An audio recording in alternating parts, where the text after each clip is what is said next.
Welcome to Kalyeha Family Vlog! Good morning guys! Maaga nga tayo ngayon para magluto ng baon ni ate. Kasi sabi niya gusto niya nga magbaon ng kanin. Ngayon nagluto tayo ng adobong manok at nagsaing na rin tayo ng kanin.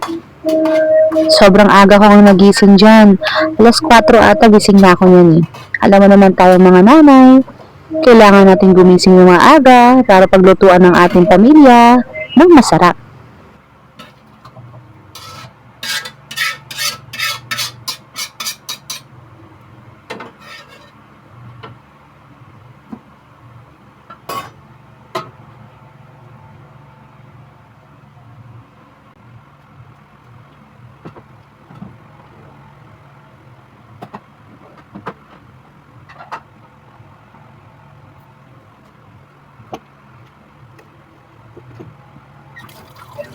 After nga natin siyang magluto, hinugasan ko na rin yan yung pinaglutuan kong kawali.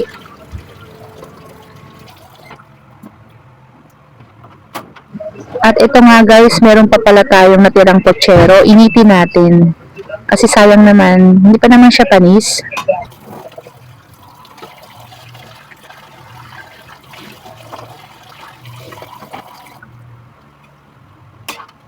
Hindi nga pala ako masyadong mag-iilaw dyan. Maliit lang kasi tulog pa yung mga mag-aama ko. Ayan, after nyan, syempre ba, kapag katapos kong magluto, nag-washing naman ako. Yung washing naman natin is automatic yan.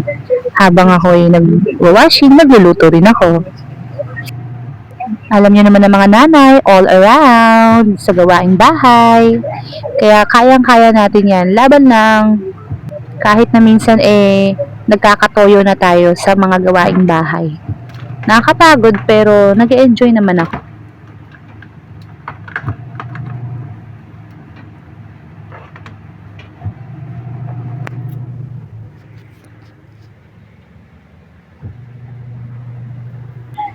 Balik na tayo sa kusina at meron pa akong iinitin. Marami akong ulam guys na natira kaya init lang ako ng init. Siyempre sayang naman kung itatapon mo, pwede pa naman yung initin. Masarap kaya pag laging init ng init, yung pangalawang init, pangatlong init. Mas masarap lalo na pag adobo. Favorite ng mga anak ko yung adobo na yan.